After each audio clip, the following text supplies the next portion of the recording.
I just want to see it there. All right. Hello, everyone. Good afternoon. And welcome to What is a Culture of Wellness and How Do We Develop One? Today, along with myself, I'm Amanda Deutsch. Nice to meet you. I'm coming from Jefferson. We have Susie Bentley coming from New York City Health and Hospitals, Elmhurst. Pam Dine coming from all of you, UCLA. We have Emily Hirsch coming from University of South Carolina, and Christine Stamen coming from UI Comp in Peoria. So we will all be leading this and hopefully having a discussion at the end where you can feel free to talk with us as well and share your thoughts. We have absolutely no disclosures. We are not paid for this, believe it or not. But as we begin our discussion, it's imperative that we acknowledge that wellness is not yoga, it is not self-help books, it's not the meditation or the pizza parties. Hopefully you all know that by now. And additionally, I think it's pretty easy for us to imagine other things that are not wellness. Waiting room medicine, sleep deprivation, not being able to take care of yourself at home, let alone your family or your pet or your plants, whatever is your family and living thing at home. Not feeling short-staffed when you're inside the hospital, or that you're looking for monitors because you are absolutely out of monitors to help your patients and know what we can do to watch what their vitals are.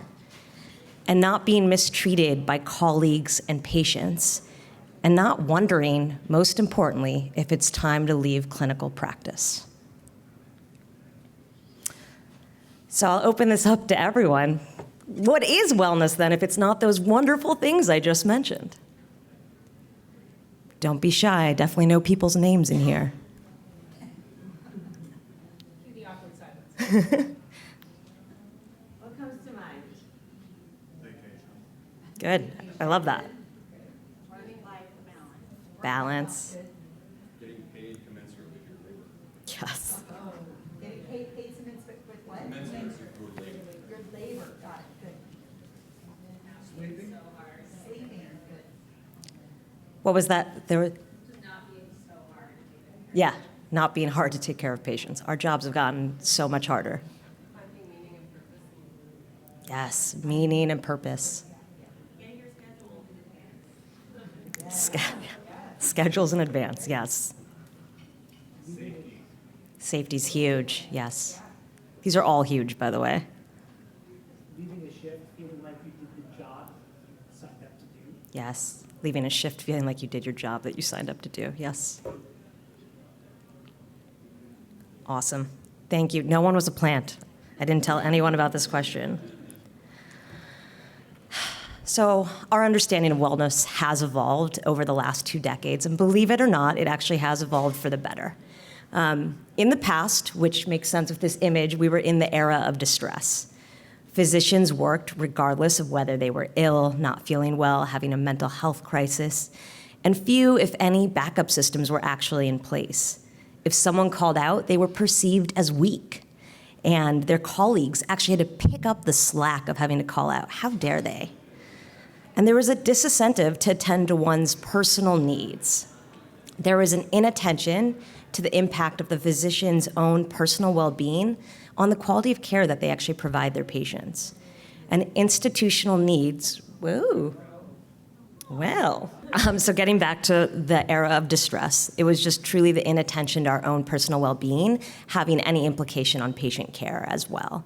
Institutional needs, I'm sure this sounds familiar, were prioritized above the patient, above the clinician needs, and there was no appreciation of the economic implications of the physician distress on any of the financial health of the organization.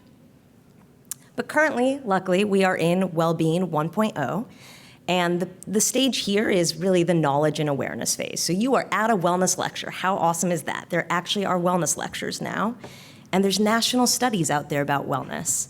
And more importantly is that these discussions are making us aware of the moral and ethical case for action due to the personal repercussions of our distress as a physician. This stage has changed the triple aim to the quadruple aim, which again is about the quality of the healthcare worker, the well-being of the healthcare worker having an impact on our patient care. And research is demonstrating, again, that there is a link between our well-being and the quality of care.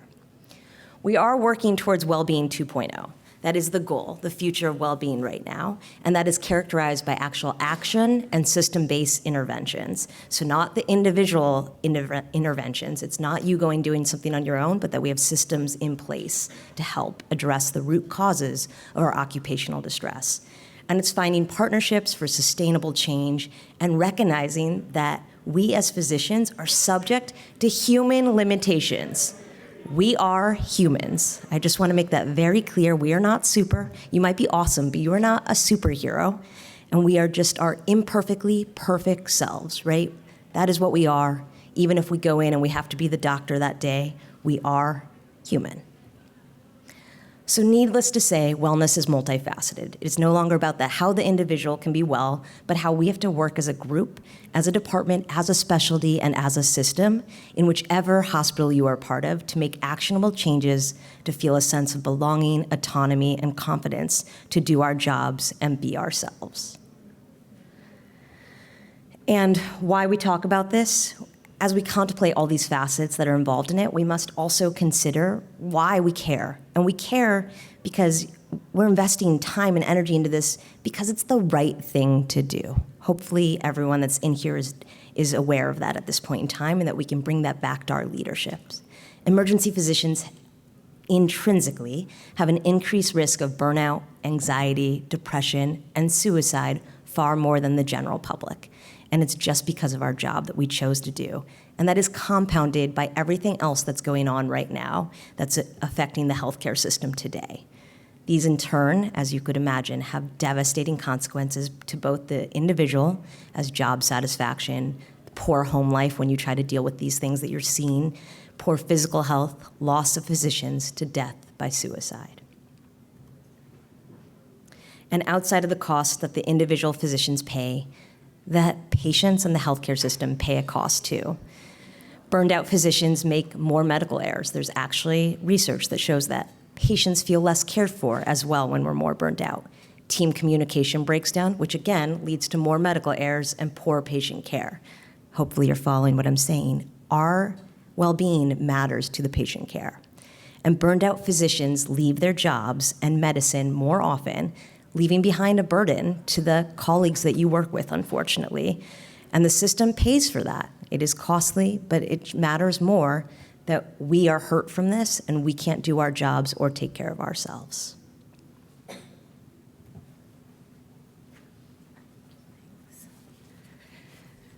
So now that we know what wellness and well-being is and why we care about it, let's take a deeper dive into another big piece of wellness, which is organizational culture and why it matters. So I love this quote to get us started, which is, "Culture eats strategy for breakfast."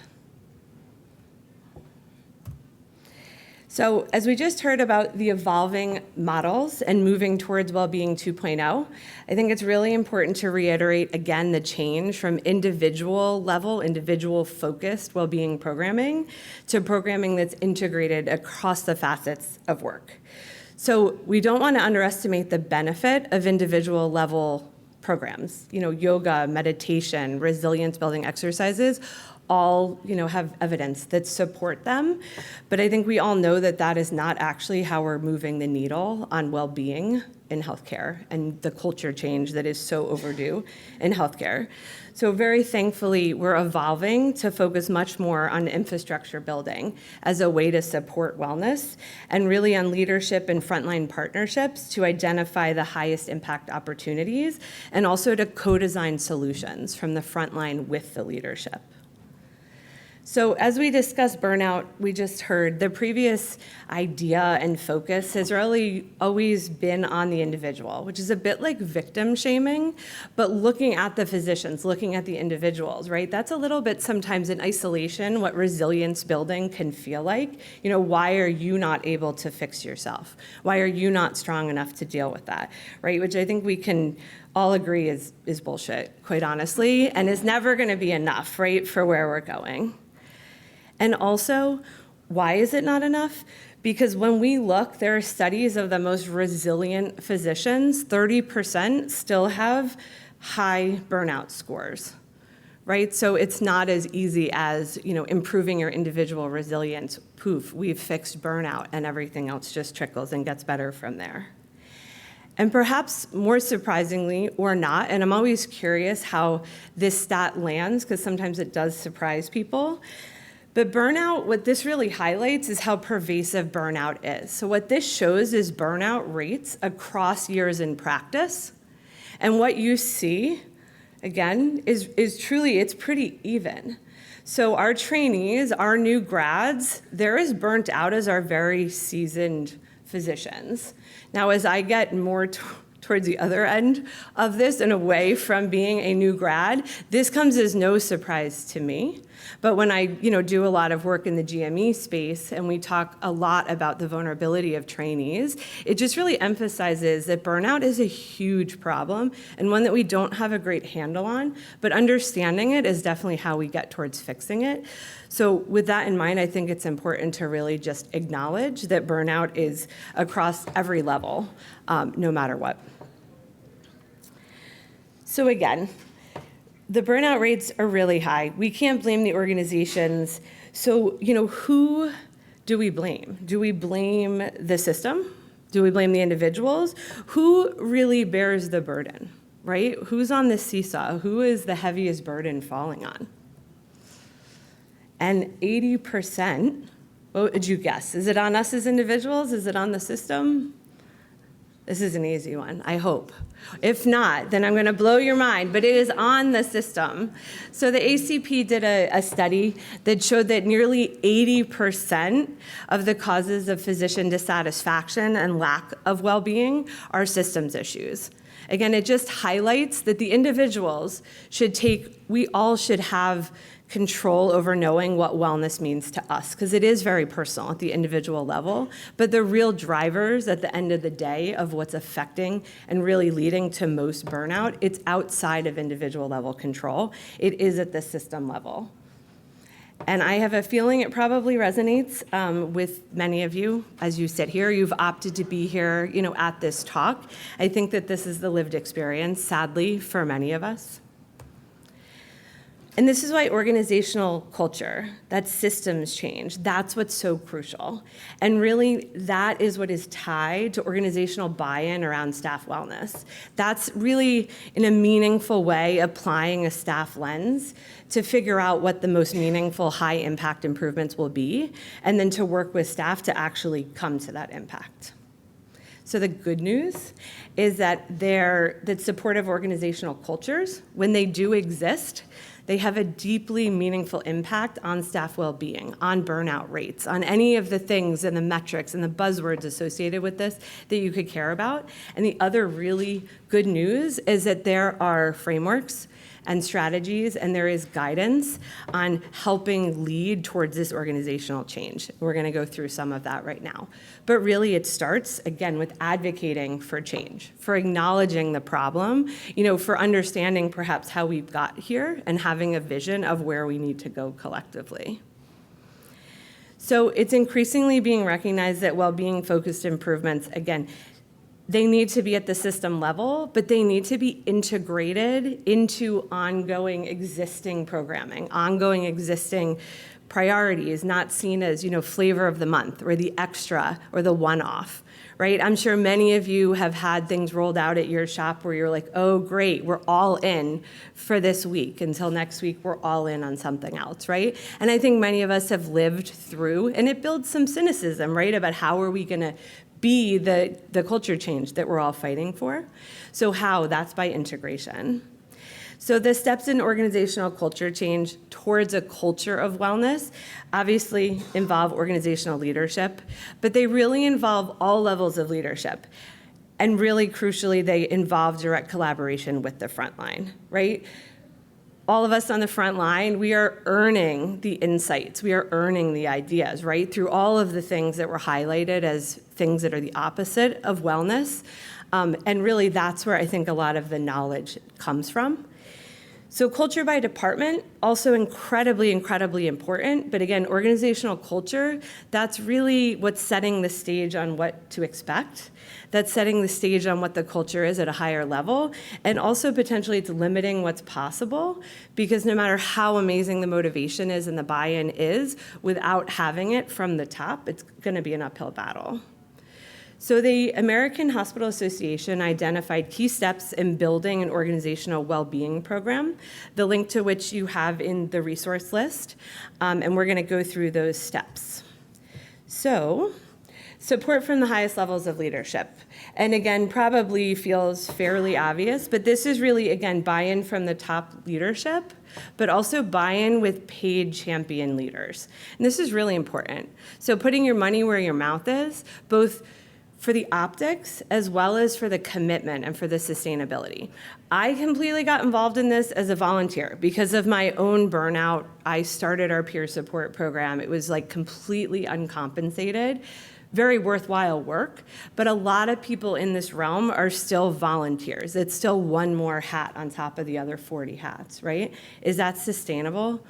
No, it's actually kind of ironic, because then the people that are trying to lead the wellness change are burning out themselves, and you see how it just spirals, right? So that's what's led to chief wellness officer positions, department level wellness leadership positions, and that is really, again, what do they say, talking with your money, whatever it might be. But again, putting your money where your mouth is on the level of buy-in speaks volumes. So shared understanding of wellness work prioritization. And again, this really gets into the why it matters and what is the language. So when I say I prioritize it as a leader, is it the same priorities that you have from the front line? Are we meeting on that together? Are we identifying the issues together as well as the solutions together? And showing it's a priority, again, by integrating it so it's not a one-off. What is the strategic vision of the organization, and how has wellness become a pillar in its own right, as opposed to just something else that we do? So again, with integration. Shared accountability and creating change. And again, this is really having people at every level that are coming together and gonna own this. Because one really motivated person, no matter how amazing they are, they're never going to get anywhere. The same way we're not blaming individuals, right, and telling them be stronger, one person can't drive this all by themselves. And that is, again, about sustainability as well. Benchmarks and measurement to track impact, right? So I love the old CDC director used to say, no data, no problem. Totally applies here, right? So you need to look at your process measures of what you're doing for wellness as well as your outcomes. And this could be didactics for days, because there's lots of best practices, but no one's totally clear on how we measure it. But again, you need to be measuring it because you're gonna spend money on it, and you need to have a plan for how you're disseminating it, getting it back to your stakeholders, how you're showing your impact so people want to continue spending money on it. So in short, culture of wellness involves really finally moving towards a culture in healthcare that supports its biggest assets. And that's all of you, that's all of us in this room, that's the staff, right? That's the long overlooked piece of the puzzle, in my opinion, and part of how we've gotten here and what we need to work on changing. And it's really about applying the same rigor at the organizational level to how we're addressing workforce well-being as we do for quality and for patient safety outcomes. Over to you.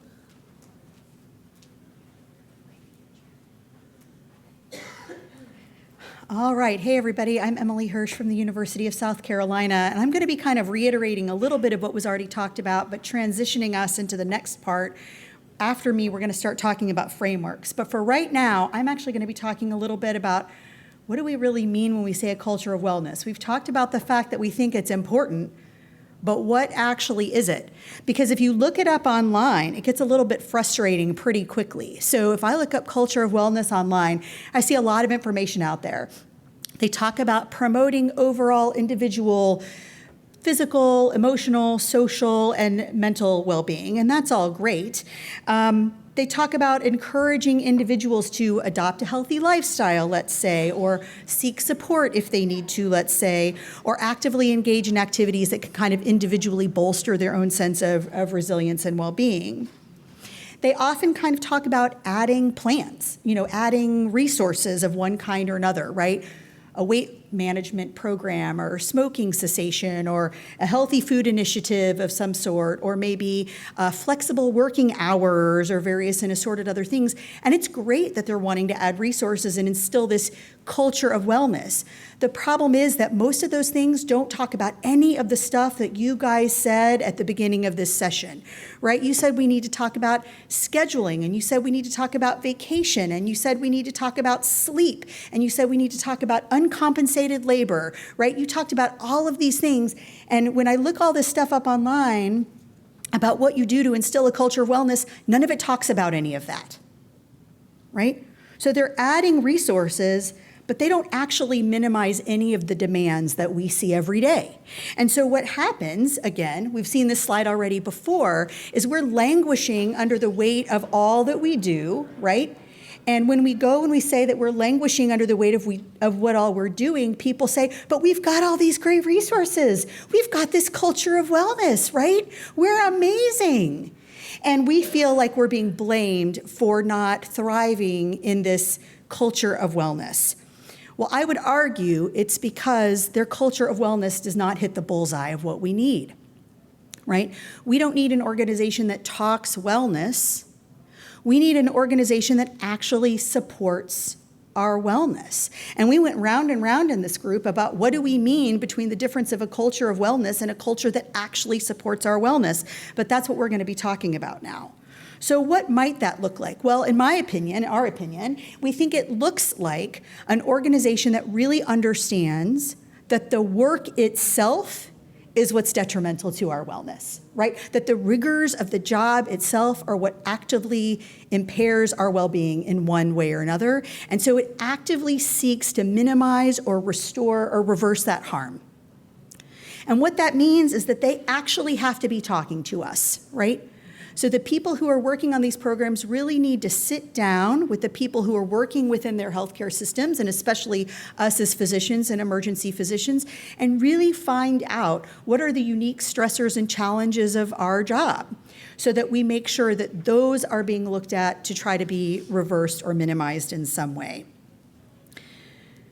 It also seeks to create an environment where we feel supported and valued and empowered to actually seek out our own individual well-being in addition to our professional responsibilities, right? So we're no longer somebody who's asked to simply be well at work. We're actually being supported to find our own sense of well-being outside of work. And so now this is actually one of my favorite ones here. So in IO psychology, there's a concept called JDR. I don't know if are any of you familiar with JDR? Is this something you've heard about? It stands for Job Demands and Resources. And the idea here is that you really need to have a match between your demands and resources. If you have a very demanding job, you need to have resources that match it, right? So the way I think about this for us is your institution can't be just adding resources and then saying, we've got all these resources, right? The resources have to actually meet the demands. And by the way, the demands have to be minimized as well. So for instance, this is how I think about it. If they have some new metric, bundle, something that we have to meet, right? That's a whole set of demands that we have to try to meet.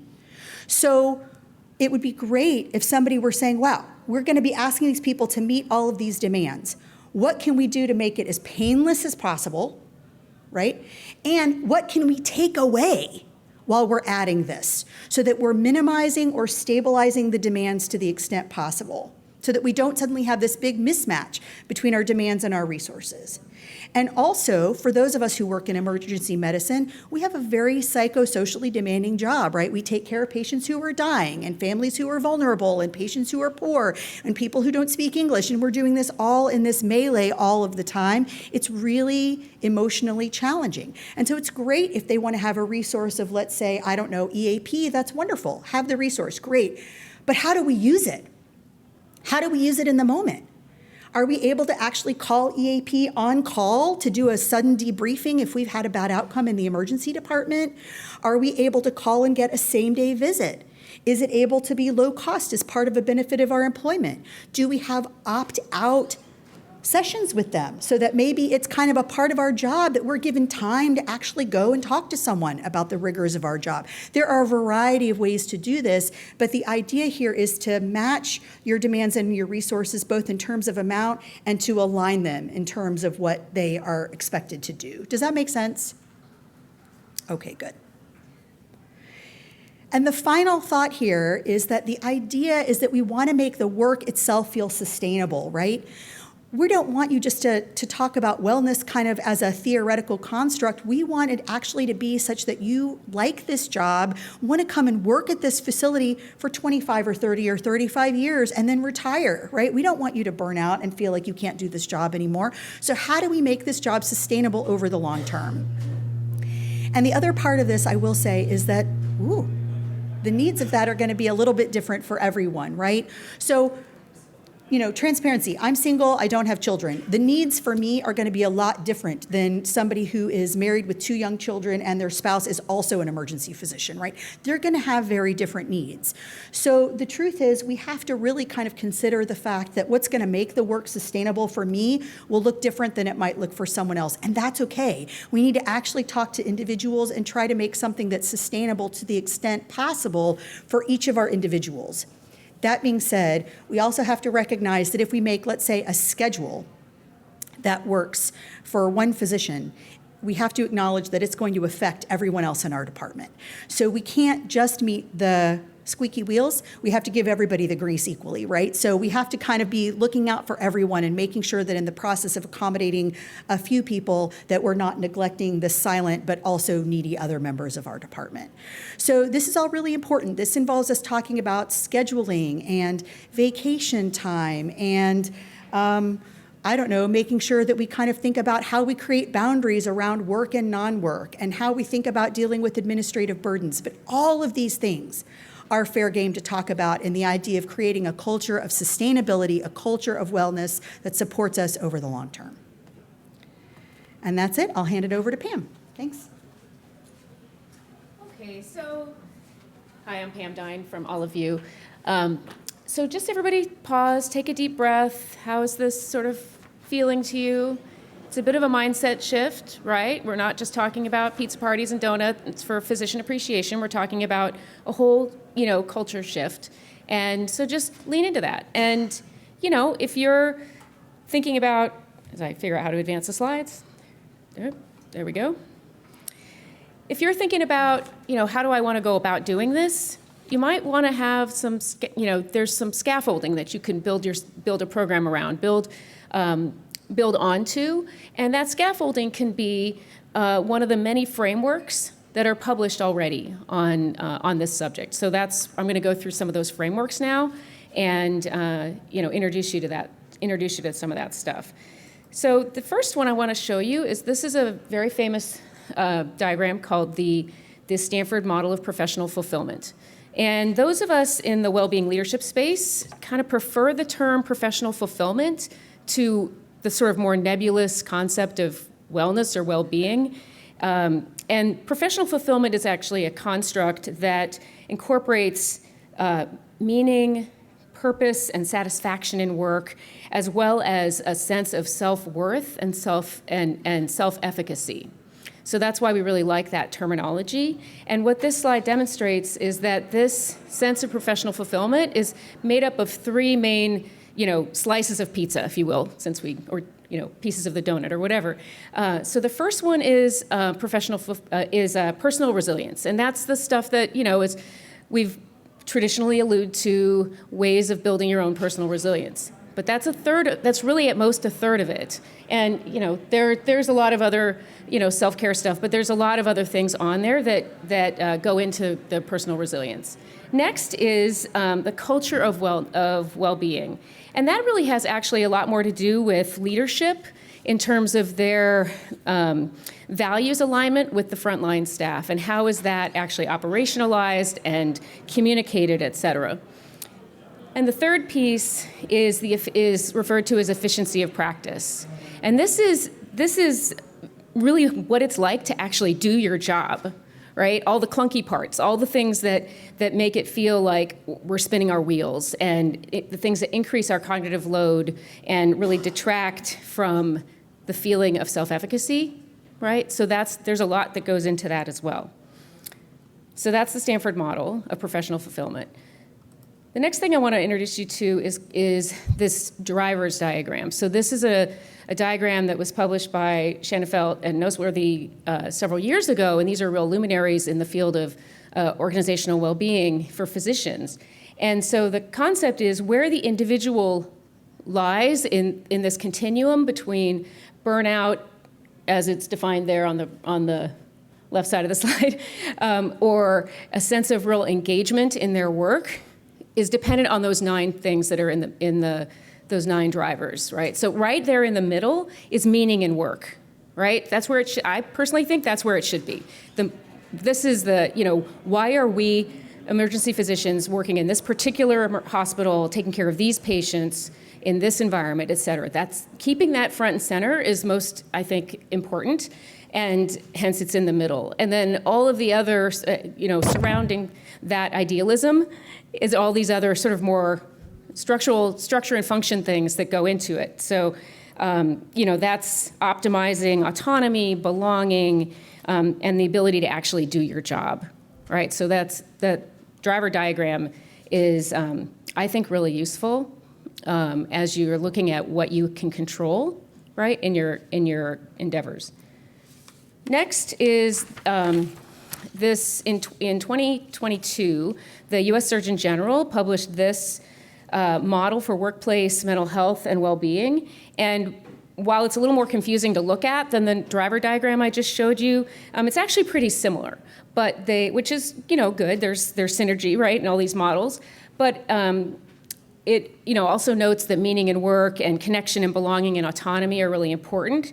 But they add in some things that I think are really important, specifically for emergency medicine, and that's workplace safety. That was one of the things that somebody mentioned as being important to them, and the opportunity for professional growth. Here we are at SAEM. That's that I think probably resonates with a lot of us, right? But a feeling of personal accomplishment. How do we get that? How do we get that sense of personal accomplishment? It actually takes some, intentionality by creating goals and giving yourself some benchmarks. And so it's a culture that supports that kind of concept for individual professional development is really important. So that's the Surgeon General's model. Next is the IHI framework, and this is kind of more of the same. There's things that are at the individual level. There's things that are at the manager and real core leader level, which have to do with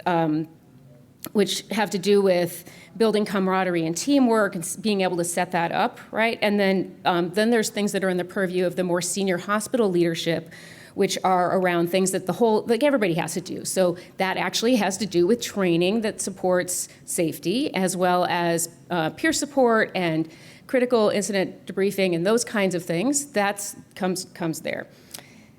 So that's the IHI.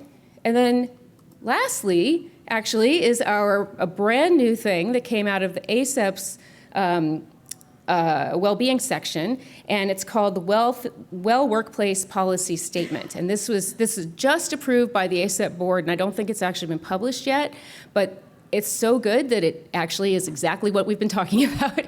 So yes, the responsibility for well-being is on the individual, but the whole organizational impact on healthcare worker well-being is emphasized here. Okay, so there's kind of 3 categories. There's the organizational influences. So that's issues of like how the facility actually works, the resources, the staffing, training and things for all people. So again, the critical incident debriefing and peer support, et cetera, and workplace violence prevention and training around that. And then next is the practice environmental issues.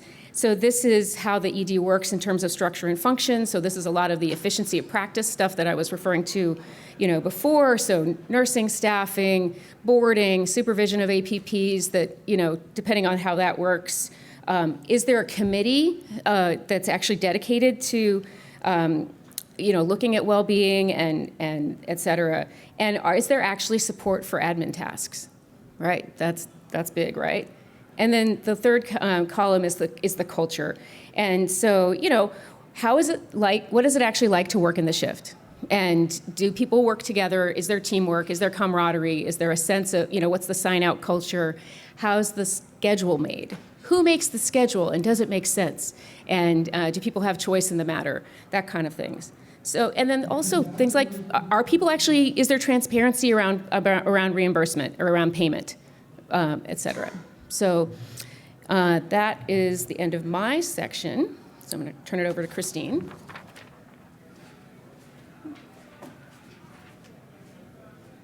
So that was a lot of words on the slides. Sorry. After you pick a framework to use as your scaffolding, as you try and change the culture of your organization, you're going to make a choice about which way to go around the mountain. Can you focus on the positive, as the IHI suggests, trying to improve joy at work by asking people what matters to you? That's option. A lot of us have found that in reality, we tend to focus more on the pebbles and the negatives. How can we fix them? What pebbles are figuratively stuck in your shoe at work and causing blisters as you walk through your day? In asking either of these questions, you may find some allies to help implement whatever changes you want to make, because let's be honest, nobody can do this job in any way, shape, or form by themselves. Whichever way you want to go about it, you're going to want to start small and pick out one or two things to change at a time, because otherwise it will be overwhelming and nothing will change and everybody will get dejected. Those of us up here have found that removing pebbles has worked a little bit better than emphasizing joy, and removing pebbles can improve joy. So within what we talked about earlier about what makes up a culture that supports wellness, we're going to mention a couple pebbles that you might consider starting with. So first is scheduling. While we're only going to mention 3 areas you might want to choose or tackle, we've got a list of more in the handout that'll be on a QR code later, but so scheduling. This can be anything related to scheduling. It can't, and I would say don't pick just the nebulous scheduling, pick something. Do you have physician oversight of the schedule? Because let's be honest, non-physicians have no clue what we deal with and whether it matters if you work a night shift, have a day off, do a day shift, have a day off, and then do another night shift, right? They don't get that. You could talk about using evidence-based practices to the greatest extent possible. You could allow scheduling autonomy for certain people, depending on what they're doing. And then making sure equity for holidays, weekends, things like that. The next pebble is clear boundaries at work. So these are, in particular, clear differentiation between work and non-work time.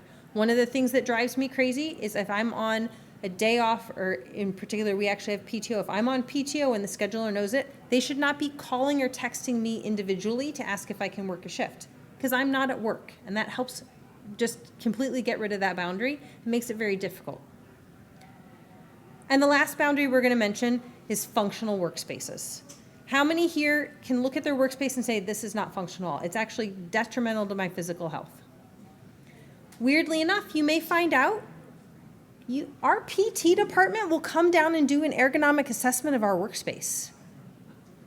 Maybe yours will too. They looked at like our height of our computer monitors, the health of our chairs, things like that. Does the required equipment work? How are the noise levels? Is there a beeping monitor literally right next to your computer that you can't turn off? I've got one of those. So then, okay, you've picked a framework, you've picked like 2 pebbles, you found a friend or 2. Now there's a problem. You have to actually start thinking about that there's going to be barriers. Who knows who the barrier in their department's going to be? I'm sure you all have one person, right? Who's going to be the absolute barrier. If you know who they are or what they are ahead of time, you can figure out how to counter them before you actually encounter them. So first thing first, the barrier of blame. We talked about blaming the individual, blaming the organization, but there's a lot of data out there that if you say, I'm going to blame you for the problems that we're facing and then we need to fix it, Starting from that frame of mind puts everyone on the defensive and doesn't allow both parties to actually come to any sort of solution. Invoking blame or fault also brings a lot more emotion into the whole situation. Now, emotions in general run high when it comes to talking about wellness, and they do need to be acknowledged, but coming from a starting point of shared responsibility for fixing the problem, not for the problem itself, but for fixing the problem, helps to overcome the barrier that needing to assign blame puts up. One of the next and probably biggest barriers that you're going to overcome, and I'm sure you've all heard this at work, well, that's how we've always done it. So why should we change? Counter to this is to show the facts about how we've always done it, and that way isn't working well and could work better, is going to be your biggest helper to get over this barrier. The third barrier we want to mention is cost. While cost is part of any change you want to implement, there are a couple things that you can use to help with this. First, this is a reason to start small and show that little things that you're doing are making a positive change. Once you've built up the credibility with leadership, it's easier to get them to believe in more expensive options. Second, consider coming at the problem with, what is the cost if we don't fix this? If I don't fix the scheduling problem or the lack of FTEs, I'm going to lose physicians, and to replace a physician costs somewhere between $200,000 and $1 million to the organization. That's data out of Harvard. It depends on specialty, it depends on location, but if it's going to cost the organization at least $200,000 to get one new physician, and you can do something for $1,000 or $10,000, that's a win, and it's numbers that you can use.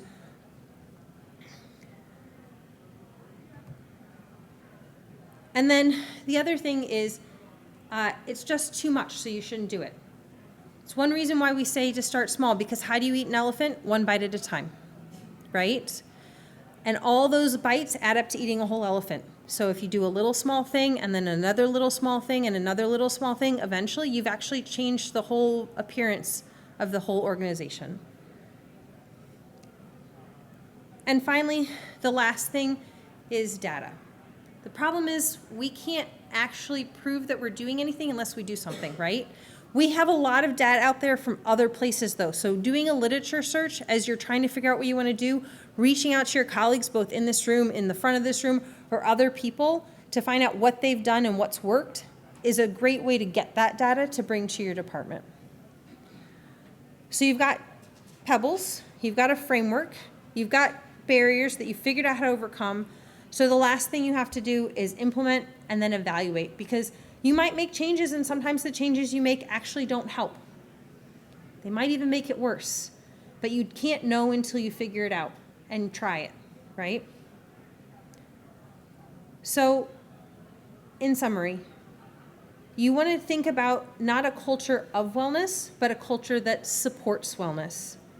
And when you're trying to build that at your organization, start small. Find other people and other champions, because let's be honest, you can't do it yourself. You can consider pebbles and negatives to get rid of or improve joy. You can need to identify the barriers, implement and evaluate whatever you do, and then move on to bigger pebbles and rocks. It says resources, we're still building this. It has the AHA 7 Steps to Organizational Wellbeing, and it has a list of other pebbles you might want to try. We are still building it, so please, we will add to it. Keep an eye on it. And I'll leave this up here if anybody has any questions. We found out our emails are not listed as if you're in the speaker one, but if you look for our bios there's technically 2 of us in each thing, I think. So find our real bios, and it does have the email link, just like your bio exists. And we can also throw our emails on this resource since we can still use it. That's the awesome part about Google We will Docs. partner with your friends in this too, so you don't feel alone if you're trying to put this in your organization to make change. Questions? Comments? Everybody knows everything and understands everything. That's impressive, and we did our job. But I highly doubt that that's actually real. Thoughts? Pebbles? Joy? I think that was our 7 seconds. I've been spending way too much time with LA, but thank you so much for taking the time to come. We're happy to talk to you offline too if you don't want a microphone in your face when you ask a question, so please feel free. Thank you.